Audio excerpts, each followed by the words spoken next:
kepada Dr. Andaru Dayasi Dewi kami persilahkan. Namun sebelumnya saya akan menyampaikan sedikit kurikulum vitae beliau. Dr. Andaru ini spesialis patologi klinik. Sebetulnya lengkapnya tuh ya dokter gitu ya, gelarnya panjang banget sepanjang nama beliau. Beliau ini selain sebagai bekerja sangat lama di Rumah Sakit Umum Pusat Sarjito, kemudian menjadi Ketua Komite PPI. Ketua Komite PPI di Sarjito ini sangat powerful. Ada sesuatu itu beliau selalu dilibatkan. Jadi misalnya mau penambahan apa, mau sampai bangunan, menambah bangunan, itu Bu Andaru ini, Dr. Andaru ini dilibatkan bersama dengan timnya. Se-powerful itu. Sehingga kami juga berharap Bapak Ibu tim PPI di FKTP juga se-powerful itu. Nah, untuk bisa powerful, maka Bapak Ibu knowledge-nya harus diperkuat. Nanti Bapak Ibu silahkan, Alhamdulillah ya diberikan waktu, Dr. Andaru bisa mengisi bergabung dengan kita, nanti akan memberikan banyak hal dari yang prinsip dasar sampai yang ke sampai ke pengetahuan yang sangat praktis. Silakan Bapak Ibu nanti menyerap sebanyak-banyaknya. Monggo Dr. Andaru kami persilahkan untuk menyampaikan materi. Silakan. Baik, terima kasih Mbak Beta. Dr. Beta, apakah sudah bisa mendengarkan? Bisa? Iya. Ya. Terima kasih atas kesempatannya dan selamat siang. Assalamualaikum warahmatullahi wabarakatuh. Waalaikumsalam. Bapak Ibu sekalian, peserta BIMTEK PPI pada siang hari ini yang kita konsentrasi pada Vaskes 1 ya, Beta ya. Iya, Vaskes 1. Baik, monggo saja nanti kita diskusikan.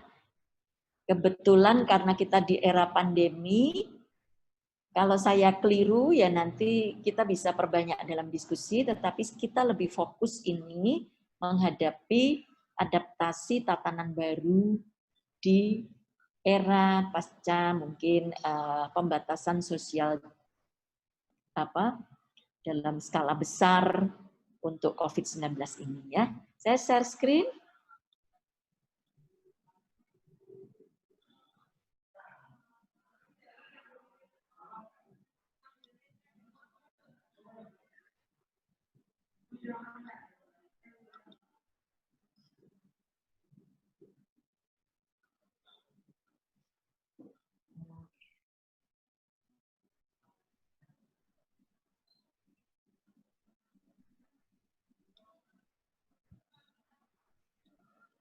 Sudah bisa terlihat ya?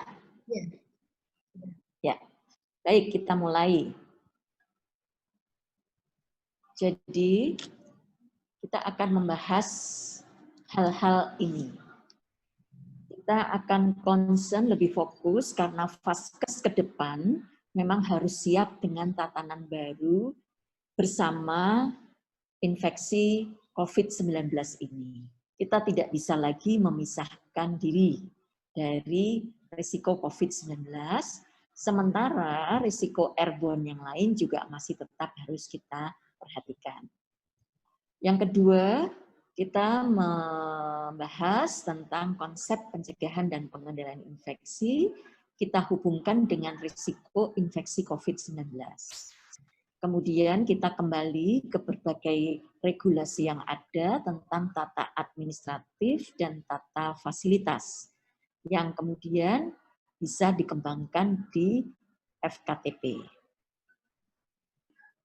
WHO merekomendasikan new normal dengan persyaratan transmisi virus corona di suatu daerah terkendali. Jadi, Bapak Ibu melihat kembali ke daerahnya masing-masing. Tadi saya dengar tidak hanya dari Jogja. Silahkan direview bagaimana situasi transmisi virus corona di daerah Bapak Ibu masing-masing. Berikutnya, kita memasuki adaptasi tatanan baru secara bertahap. Nah, pentahapan ini juga berbeda-beda di berbagai wilayah. FKTP diharapkan bisa berjalan seiring dengan pentahapan proses adaptasi tadi. Persyaratannya bisa melakukan new normal bila tersedia kapasitas sistem kesehatan, termasuk FKTP. Ini masih saya tulis rumah sakit ya. Harusnya FKTP juga masuk di dalam sistem kesehatan itu. Untuk mengidentifikasi, mungkin tidak sampai menguji secara konfirmatif, tetapi mampu mengisolasi, melacak kontak, dan mengkarantina sumber-sumber infeksinya. Ada bukti bahwa risiko penularan rendah, khususnya pada kelompok rentan. Kelompok rentan itu siapa?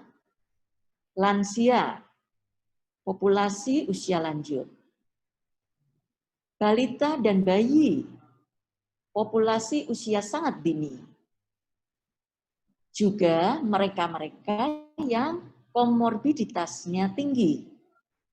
Ditemukan komorbiditas tinggi itu ada pada populasi yang gemuk atau obes, yang dengan gangguan-gangguan sindrom metabolik seperti DM, hiperlipidemi, hipertensi, gangguan jantung. Nah, ini saya pikir akan banyak sekali penyakit-penyakit kronis yang biasa berobat atau mencari fasilitas kesehatan di FKTP, itu akan ada di Vaskes Bapak Ibu sekalian. Yang lain adalah mereka-mereka yang dalam kondisi imunokompromis. Komorbid banyak tadi termasuk imunokompromis. Ada lagi imunokompromis yang lain, misalnya mereka yang dalam kondisi dengan penyakit keganasan, mereka yang dalam kondisi dengan penyakit yang membutuhkan terapi steroid jangka panjang, dan semacam itu, ya. Artinya kondisi-kondisi setara dengan itu. Yang berikutnya, persyaratan yang lain adalah protokol pencegahan telah siap diterapkan. Protokol kesehatan utama adalah cuci tangan, pakai masker dengan benar, jalankan etika batuk, bersin, meludah. Nah, ini saya tambahkan bersin dan meludah. Jaga jarak atau physical distancing. Itu protokol utama yang harus kita edukasikan terus-menerus ke masyarakat. Karena tidak ada cara meminimalkan potensi tertularnya penyakit ini selain 3 hal utama tadi. Berikutnya, mencegah kasus impor virus corona. Jadi kalau ada perjalanan antar daerah, bahkan antar negara, maka kita semua harus lebih hati-hati, waspada, dan menjalankan screening kalau perlu dengan karantina. Berikutnya lagi tugas FKTP adalah menyiapkan masyarakat semua agar siap berpartisipasi aktif. Ya, ini yang saya tampilkan adalah data per 27 Juni 2020 tapi di DIY. Karena saya pikir saya diundang untuk berbicara bagi teman-teman FKTP DIY, tapi ternyata ada dari banyak daerah. Silakan direview kembali ke informasi dari gugus tugas masing-masing bagaimana kondisi wilayahnya. DIY termasuk stabil dan terkendali. Adaptasi tatanan normal baru kemudian ditujukan untuk meminimalkan potensi paparan COVID-19 dengan target seluruh sumber daya kesehatan, berarti termasuk Bapak Ibu semua dan semua target sasaran Badan Mutu Kesehatan DIY tentunya, mencapai tujuan, yaitu memperlambat atau menghentikan penularan COVID-19. Jadi tidak membiarkan penularan terjadi secara tidak terkendali. Berikutnya, tetap bisa memberikan pelayanan optimal untuk seluruh pasien, tidak hanya COVID-19, Nah, 3 bulan terakhir ini sepertinya Vaskes terlalu fokus karena masih banyaknya kasus dan masih barunya kasus, sehingga ada kekhawatiran yang mungkin juga berlebihan. Akibatnya pasien-pasien lain yang bukan COVID mungkin agak terkendala dalam mencari layanan kesehatan secara prima. Karena semua kemudian terfokus menuju dan terpikirkan apakah ini bukan COVID-19. Berikutnya, meminimalkan impact epidemi, baik pada sistem pelayanan kesehatan, impact sosial, maupun pada aktivitas perekonomian. Ini penting karena kesehatan itu akan bermanfaat kalau secara komprehensif keseluruhan manusia dan masyarakat itu sejahtera, baik dari sisi fisik, psikologis, maupun sosial ekonominya. 3 tujuan utama selalu untuk patient safety, provider safety, berarti para petugas kesehatan, jangan sampai isu yang selalu muncul bahwa banyak nakes yang menjadi korban itu terus-menerus menjadi fakta. Kita harus berusaha mengeliminir potensi-potensi dan kejadian-kejadian itu. Dan berikutnya adalah environment safety. Untuk vaskes primer, maka garis bawahnya ada pada pemahaman dan kedisiplinan, baik pemberi layanan atau provider maupun pasien. Apa yang harus dilakukan provider? Habituasi, artinya membiasakan. Nggak bisa lagi hanya kalau ingat atau kalau ada yang mengawasi. Karena Allah sudah memberikan ini indikator mutu pencegahan infeksi yang sangat sensitif. Kalau Bapak Ibu abai, maka indikatornya ya tertular. Karena kita sedang ada dalam jumlah kasus yang banyak dan banyak yang tanpa gejala. Jadi harus dijadikan habituasi, hygiene baik personal, komunitas, maupun lingkungan. Harus bersih. Yang kedua, sistem alur kerja. Harus ada pemisahan yang disiplin. Kemudian harus jelas arah flow kegiatan. Jadi kalau Bu Beta tadi menyatakan selama ini masih banyak yang belum diterapkan, maka dengan adanya tatanan baru, kita harus beradaptasi hidup bersama adanya infeksi COVID-19, maka keniscayaannya kita semua harus disiplin pada tatanan-tatanan untuk bisa memisahkan. Kemudian disiplin dengan flow, bagaimana alur manusia, alur pasien, alur alat medis, dan seterusnya. Berikutnya, fasilitas dan kelengkapan pengendalian infeksi harus menjadi fokus prioritas dan adanya modifikasi tata ruang pelayanan, terutama sistem ventilasinya. Nanti narasumber yang kedua mungkin secara teknis akan berbicara lebih detail dan lebih jelas.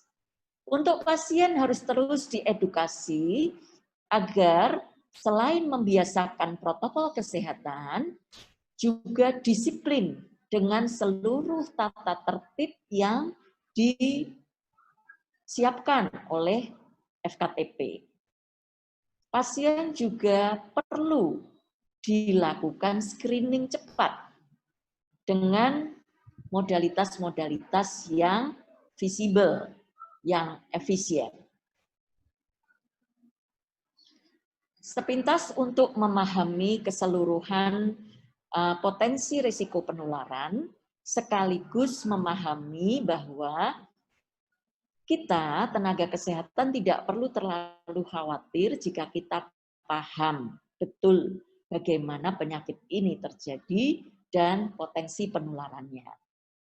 Kalau kita melihat tabel ini, bagian ini, maka kalau ini hari, kemudian ini hari munculnya tanda klinik yang pertama, maka inkubasi pasti terjadi sebelum ini. Dan masa infeksius tertinggi itu sebetulnya menurut berbagai penelitian dan evidence yang ada di seluruh dunia ditunjukkan bahwa pada hari kedua sebelum onset klinik ini berarti belum bergejala pasiennya.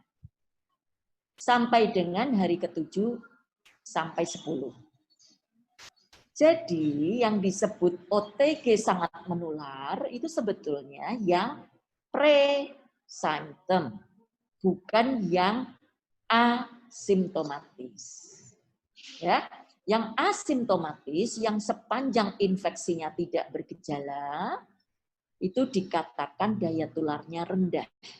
Jadi Bapak Ibu tidak usah terlalu khawatir. Selama pakai masker dengan benar, selama bisa menjaga jarak, selalu menjaga hygiene. Kalau harus dekat, gunakan barrier muka atau face shield atau goggle, itu aman. Jadi tidak usah terlalu khawatir dengan pasien-pasien yang datang ke FKTP selama protokol kesehatan kita jalankan. Sementara yang bergejala itu paling infeksius sampai dengan hari ke-10 gejala. Tetapi hati-hati pada H-2 ini. Karena ini pasien tidak bergejala, mungkin kita tidak tahu. Kalau kita mau ngetes serologis atau yang lebih sering disebut rapid test itu juga belum muncul karena munculnya juga baru hari ke-10, hari ke-12. Jadi kita sering salah kaprah di sini ya. Mengetes-ngetes, kalau negatif tenang, kalau positif bingung. Padahal kalau negatif mungkin ada di sini justru, kalau positif justru sudah tidak menular. Ya, sementara meneliti asam nukleatnya dengan RT-PCR itu akan bisa positif dari H-2 ini. Jadi kalau di sini dilakukan tes PCR, malah bisa mungkin didapatkan hasil yang positif. Sampai akan berkurang kalau memang pasien itu pasien positif, hari ke-14, 30% akan negatif. Hari ke-21, 68% negatif. Dan hari ke-33, 90%, 95% negatif. Jadi Bapak Ibu, pasien yang pernah menderita positif PCR tidak perlu dijauhi. Hari ke-14 itu sudah tidak menular. Ya. Nah, ini tidak perlu saya ulang lagi, sudah banyak disampaikan di banyak referensi, hanya sekedar menyampaikan bahwa ada OTG beda dengan presimptom. Ada ODP, ada PDP. Ini cara penularannya Bapak Ibu, mohon dipahami betul. Penularan COVID-19 adalah melalui kontak erat dan droplet. Akan menjadi aerosol jika ada tindakan atau aktivitas yang membuat aerosol dan itu menjadi airborne. Kalau masyarakat atau individu batuk, kalau tidak pakai masker, batuk sekeras-kerasnya maka bisa terburai menjadi aerosol. Bisa terbawa sampai lebih dari 6 meter. Sementara kalau batuknya dengan etika batuk, yang benar, etika bersin, tidak meludah sembarangan, maka paling jauh itu 1,5 meter. Nah kalau pakai masker sudah nggak bisa. Kalau pakai masker pasti tertahan di maskernya. Ya, Selebihnya yang sudah nempel-nempel di lingkungan ini akan terpindahkan, akan menular melalui jalur kontak erat. Entah itu melalui tangan, melalui pakaian, melalui barang-barang pasien, melalui masker yang dibuang sembarangan, atau melalui hal-hal yang kontak dengan pasien. Ya, kalau sudah ada di lingkungan, maka ada yang bisa bertahan sampai 3 jam di udara. Sudah ada di udara dulu ya, bukan berarti menular melalui udara. Tapi kalau ada tindakan aktivitas yang membuat virus ada di udara, ada bukti penelitian yang menunjukkan bahwa partikel virus masih bisa ditemukan selama 3 jam kemudian. Kalau itu di lingkungan, ini banyak bukti-bukti ilmiah, kira-kira sampai berapa? 5 hari. Ya, paling banyak 5 hari, 4-5 hari. Oke. Jadi sesudah 4-5 hari sebetulnya sudah tidak ada material genetik yang bisa ditemukan di lingkungan, apalagi kalau lingkungannya dibersihkan dengan frekuen dan baik. Ini pola transmisinya, kalau di FKTP bisa langsung dari pasien, bisa melalui lingkungan, bisa melalui orang yang bukan pasiennya. Jadi hati-hati. Sekarang di akhir-akhir ini muncul informasi dari WHO juga bahwa penularannya lebih persen dibandingkan dengan melalui media perantara. Jadi yang paling penting tadi protokol kesehatan. Melalui media perantara akan sangat bisa kita kendalikan bila FKTP selalu bersih. Ya, kalau kita kembali kepada konsep pencegahan dan pengendalian infeksi yang sudah kita kenal sejak lama mestinya, ya, cuman ini kita ulang kembali, maka dalam adaptasi tatanan baru COVID-19 ini penting, ini 2 ini kan tidak mungkin. Jadi kita lakukan 3 ini. Alat pelindung diri sebetulnya terakhir.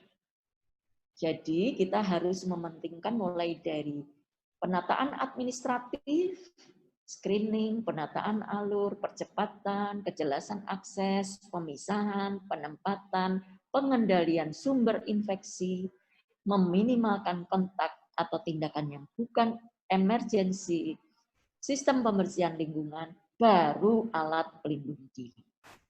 Jangan alat pelindung diri yang dikedepankan. Oke, kita ingat lagi di PPI ada kewaspadaan standar, tidak cukup hanya diomongkan, tidak cukup hanya ditulis poster-posternya, tapi harus dipastikan penerapannya oleh semua petugas sesuai bidang tugasnya di seluruh area pada seluruh proses pelayanan. Bagaimana caranya? Ya harus dilakukan mentoring terus-menerus. Yang belum benar di-drill terus-menerus. Supaya betul diterapkan harus diaudit terus-menerus. Hasil auditnya harus di-feedback-kan dan dipakai untuk pembinaan. Sehingga terbentuk habituasi tadi. Nah, kemudian sesudah kewaspadaan standar, ada kewaspadaan kontak. Tambahannya apa? Tambahannya terutama adalah menggunakan gaun, sarung tangan, kemudian barrier seperti face shield itu yang droplet ya. Yang kontak itu gaun, sarung tangan, kemudian dedikasikan semua alat sebelum berpindah itu kita dekontaminasi. Sementara kewaspadaan droplet itu dari kewaspadaan standar kita tambahkan kalau ada risiko percikan. Maka bisa digunakan apron, face shield, dan seterusnya. Ya, jadi Lakukan selalu analisis risiko, potensi penularannya apa. Untuk droplet, tetap maksimalkan menjaga jarak. Untuk kewaspadaan dan kontak, maka utamakan kebersihan lingkungan. Airborne hanya pada saat ada tindakan yang menyebabkan aerosol. Tambahannya adalah jenis maskernya N95. Ya, sekali lagi harus diterapkan. Kalau tidak dalam posisi kewaspadaan airborne, tidak perlu menggunakan masker N95. Ini adalah pengendalian administratif yang penting untuk tim Vaskes. Selalu dipastikan periodik dilakukan pelatihan PPI. Tidak cukup hanya sekali-sekali. Harus rutin, periodik, karena harus dijadikan pembiasaan. Tidak boleh lagi ada kebiasaan jorok, semaunya sendiri, tidak mau taat protokol kesehatan,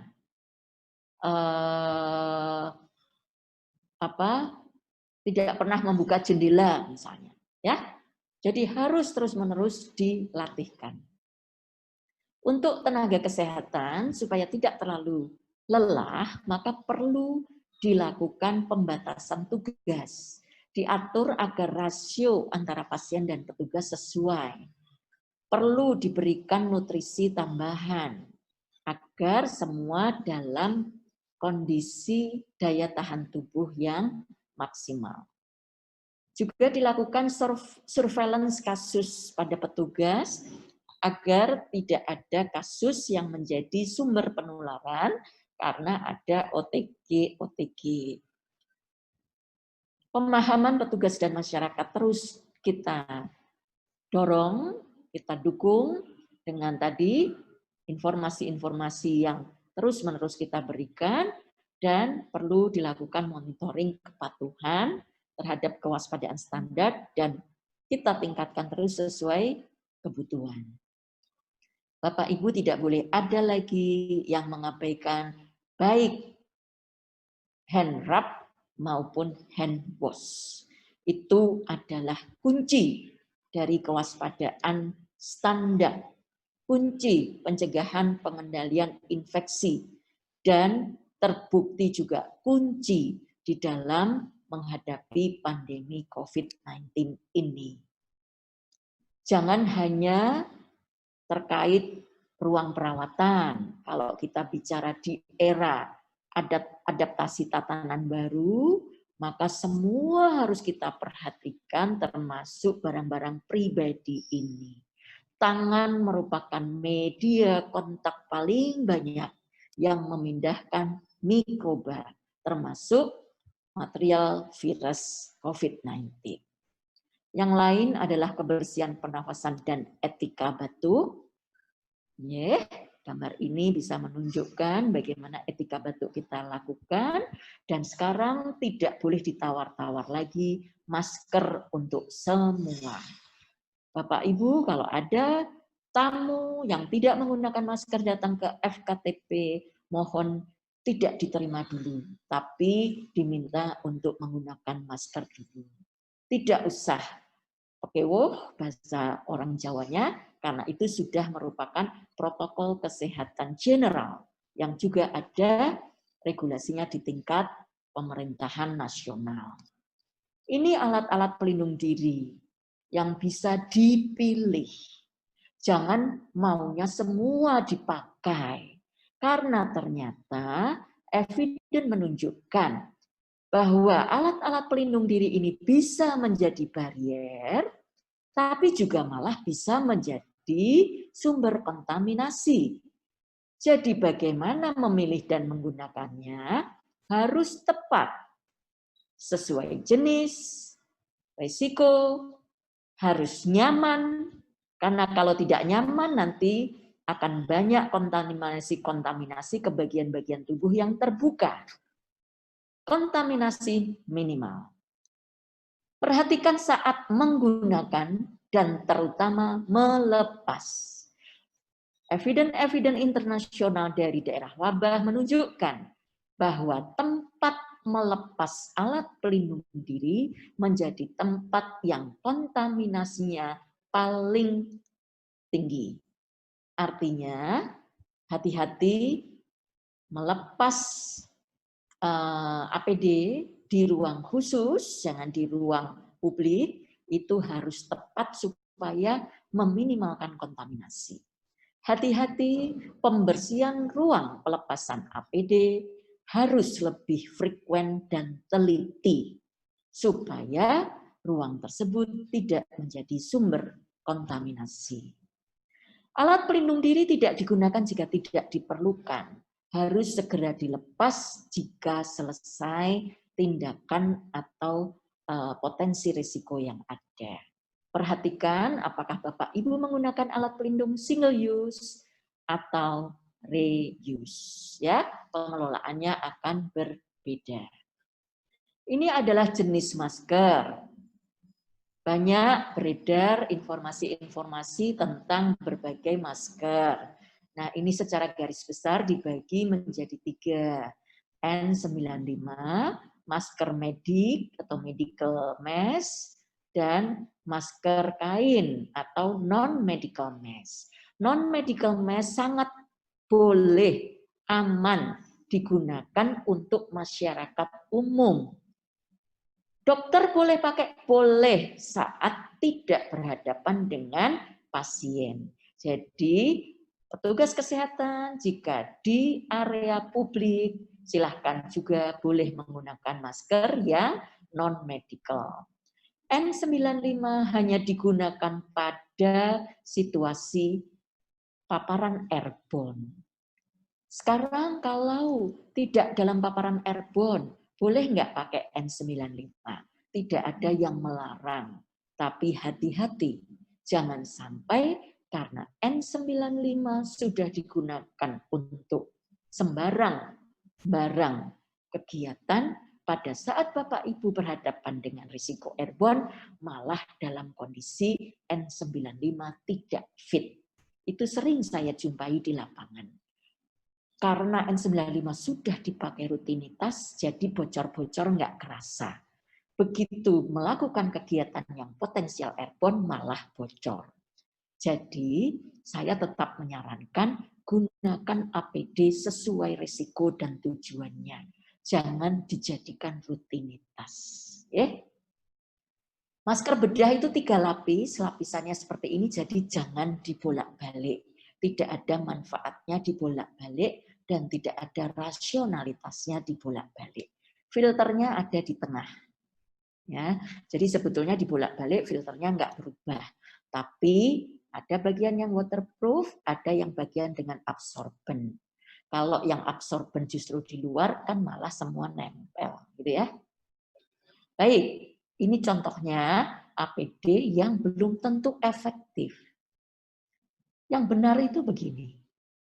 Jadi kalau dipakai begini, itu nggak benar. Dan ini malah menjadi sumber kontaminasi. Bayangkan kita memakai masker, tapi perilaku kita begini. Habis ini kita pegang dahi, kita pegang leher, garuk-garuk tengkuk. Nah, berarti semua kontaminasi dari masker ini sudah pindah kemana-mana. Kalau kita habis dari tempat yang potensial ada penularan, nggak mandi, kan repot semua. Semua sudah terkontaminasi. Ya, penggunaan boot yang betul adalah seperti yang kanan ini. Yang ini tidak betul karena berarti ada kesempatan masuk sumber kontaminasi ke kulit di dalam coverall ini. Baik, sekarang kita lihat persyaratan fasilitas di era normal baru untuk menghadapi penyakit infeksi emerging. Selalu harus membuat zonasi. Mana yang risiko tinggi, mana yang risiko sedang, dan mana yang risiko rendah. Di mana hubungan antar ruangan dan alur pelayanan tidak bersinggungan. Tidak bersinggungan. Mulai dari akses masuk. Jadi nggak boleh basa-basi. hanya membuat zonasi, tapi tidak ada pemisahan. Jadi sesudah zonasi, penting ada pemisahan. Sistem tata udara khusus, itu untuk yang aerosol generating procedure. Material ruang praktek sesuai kaidah PPI, sistem sanitasi dan air bersih, pemeliharaan dan pembersihan harus lebih sering dengan meminimalkan kontaminasi. Ini adalah fasilitas yang ada di FKTP, tidak perlu saya sebutkan satu persatu. Ini adalah proses infeksi dan strategi PPI-nya secara garis besar. Ini ada juga di buku petunjuk, ya. Tidak perlu saya detailkan karena saya akan bicarakan sebetulnya satu persatu di belakang. Ini tentang zonasi. Manajemen area memilah antara zona merah, kuning, atau hijau dengan dua zona penyangga untuk memisahkan antara masing-masing zona ini. Semuanya harus dengan rambu dan petunjuk alur yang benar, yang jelas, yang exactly, tidak ada yang meragukan. Screening berarti harus selalu dilakukan supaya kita bisa mengatur alur pengunjung akan menuju zona merah, kuning, atau hijau. Untuk tindakan, kita bedakan apakah merupakan tindakan elektif atau tindakan emergensi. Ya, ini contoh definisi operasional dari zona merah, kuning, atau hijau. Ini akan berimplikasi pada pembatasan akses, petugas menggunakan alat pelindung diri seperti apa, dan apakah pengunjung boleh masuk ke sana. Area hijau, area risiko rendah, di mana APD-nya minimal.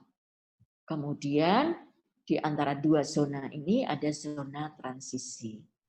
Harap diingat bahwa pada masa adaptasi tatanan baru, masker bukan lagi hal yang khusus, karena masker harus selalu dipakai. Bukan karena kita takut ketularan, tapi justru kita jangan sampai menjadi sumber penularan. Ya, ini kemudian bagan yang bisa menunjukkan bagaimana zonasi diatur di bangunan ruang isolasi. Saya tidak akan lebih detailkan, ini nanti akan dibahas oleh narasumber kedua. Tapi yang ingin saya sampaikan bahwa alur pasien dan alur petugas terpisah. Alur masuk dan alur keluar petugas, ini masuk, sudah dari sini, kembali, itu terpisah. Kenapa? Karena tadi doving itu kontaminasi terbesar. Ya, ini contoh saja di Rumah Sakit Sarjito, kami membuat zonasi seperti ini. Bapak Ibu yang pernah ke Sarjito tentu melihat bahwa area lokasi Sarjito itu tidak mudah untuk kita pilah-pilah, kita pisah-pisah. Tetapi di era pandemi, kita berusaha meminimalkan zona merah dan memastikan zona hijau aman. Jadi yang kuning ini adalah area-area penyangga di mana ada tindakan-tindakan yang sangat mungkin berpotensi penularan tinggi. Sementara di ruang isolasi, salah satunya adalah Melati 5, yang penting adalah adanya anterum. Ini adalah anterum di mana ada dua pintu yang interlock system. Di sini tidak boleh dibuka kalau di sini masih terbuka. Oleh karena itu area ini harus cukup untuk memastikan misalnya brancar masuk, ini bisa kita tutup, ini belum kita buka. Kenapa? Karena sebagai interlock dari daerah yang berisiko dengan daerah yang risiko rendah. Tekanan negatifnya berjenjang, sehingga alirannya adalah masuk ke sana. Ini lebih rendah dari ini, agar udara masuk ke sini. Yang di sini lebih rendah dari yang di sini. Sehingga ketika ini dibuka, udara dari sini justru masuk ke sini. Ini lebih rendah dari di sini. Ini lebih rendah dari di sini. Ya. Jadi nanti Bapak Ibu mungkin bisa berdiskusi dengan narasumber kedua yang namanya tekanan negatif itu intinya udara masuk lebih sedikit daripada udara keluar. Exhaust itu lebih kuat dari inlet. Sementara kalau tekanan positif itu exhaust lebih kecil kekuatannya dari inlet sehingga udaranya keluar. Ya. Ya, ini panduan general tingkat perlindungan, monggo ditata. Yang penting alat pelindung diri itu tidak berlebihan, nyaman, tepat. Itu terbukti efektif.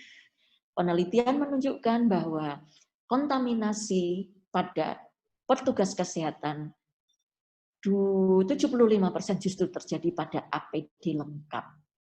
25% yang zero itu tanpa APD. Zero contamination itu tanpa APD atau hanya scrub suit. Itu kenapa? Karena tepat dan hygiene. Ini tadi. Mohon izin, waktu tinggal 7 menit, Dok. Terima kasih. Ya. Ini cerita di sana, Swiss ya. Sampai dibuat tenda untuk membuat screening, area screening. Ya, sebelum memasuki vaskes. Nah, untuk ventilasi yang prinsip adalah ada aliran udara. Tidak perlu selalu mekanikal. Dorongan dan atau tarikan pada partikel dan uap atau udara dilakukan untuk memastikan ada pergantian minimal 12 air changes per hour. Itu disebut ventilation rate. Kemudian diatur direction-nya dari bersih ke kurang bersih, sehingga kita bisa melihat airflow pattern-nya untuk memastikan udara itu terdilusikan. Ya, ini adalah perangkat-perangkat untuk membantu sistem ventilasi agar bisa memenuhi standar tadi 12 ACH, direction-nya, airflow pattern-nya, dan dilusinya. Ini contoh kondisi ruangan tanpa pengaturan, hanya dengan jendela dan pintu. Maka kita sudah bisa mendapatkan airflow sekian. Jadi jangan berkecil hati walaupun tidak memiliki misalnya mechanical ventilation. Bagi tindakan-tindakan yang berisiko tinggi, silahkan sekarang sudah ada external aerosol suction yang sudah ada HEPA filter di dalamnya, ada UVC juga, dan FDA approval. Ini kita rekomendasikan untuk klinik-klinik yang berhubungan dengan saluran nafas seperti klinik gigi dan mulut. Ada juga sistem UV untuk mendekontaminasi ruangan. Ada air disinfection technology. Ada cara untuk mengurangi aerosol dengan aerosol box, ya. Jadi banyak teknologi yang sudah dikembangkan secara cepat untuk memastikan minimal risiko. Ini tata udara yang kita sebutkan tadi, persyaratannya yang disebutkan seperti ini. Kemudian cara desinfeksi udara juga ada dengan plasma. Kalau ada jendela, lebih baik yang bisa dibuka seutuhnya. Ini direction, ya. Jadi dari inlet menuju exhaust, di mana posisi petugas, di mana posisi pasien, dan di mana posisi aerosol. Ini cara menghitung air changes per hours. Jadi Bapak Ibu bisa menghitung jika memiliki vaniometer. Monggo Bu Beta nanti difasilitasi agar dari Dinas Kesehatan bisa meminjamkan vaniometer untuk teman-teman di FKTP menghitung dengan benar ACH-nya berapa. Kalau secara mekanikal ada yang disebut makna helix. Secara mudah tidak menghitung ACH, melihat arah atau airflow pattern, kita bisa menggunakan smoke tube atau dengan tes asap. Ya, ini pembersihan udara pembersihan kontaminasi di udara. Jika kita punya 1 ACH, maka akan terbersihkan butuh waktu 8 jam. Kalau kita punya 12 ACH, sekitar 30 menit, 45 menit udara sudah terbersihkan. Makin tinggi ACH, makin cepat udara terbersihkan. Ventilasi natural bisakah? Bisa, ya. Diatur sedemikian rupa, dibantu dengan mekanikal beberapa. Ini adalah ini inlet, ini outlet, kemudian ini dibantu. Kalau ada jendela dibuka, maka ACH-nya bisa tercapai. Kalau Bapak Ibu akan menggunakan teknologi mechanical, maka bisa menggunakan exhaust hood di area-area dekontaminasi yang penting-penting. Ya, ini contoh kalau mau memasang exhaust. Exhaust-nya ukuran berapa, kapasitasnya berapa, sehingga untuk mendapatkan ACH sekian, berapa exhaust yang harus dipasang. Ya. Ya, untuk penyediaan dan distribusi air bersih itu dibutuhkan untuk fungsi ruang, fungsi alat, pembersihan permukaan lingkungan, dan jangan lupa untuk pemadam kebakaran. Ini adalah standar untuk kapasitas air bersih yang dipersyaratkan. Untuk tim tenaga kesehatan, habituasi yang disarankan seperti apa untuk era new normal, selalu gunakan baju kerja khusus atau kita sebut scrub suit. Hanya digunakan di tempat kerja, di FKTP. Hindari penggunaan benda atau aksesoris yang menjuntai. Tambahkan alat pelindung diri seperti gaun, apron, dan sebagainya sesuai zonasi dan risiko tindakan. Masker untuk semua, hand hygiene protokol, disinfeksi alat pelindung diri, pembersihan lingkungan, memperhatikan proses donning dan doffing, dan pemisahan bersih dan kotor. Sistem dan alur pelayanan pasien, ada pintu masuk, dilakukan screening primer. Kontak pertama perawat, dilakukan screening sekunder.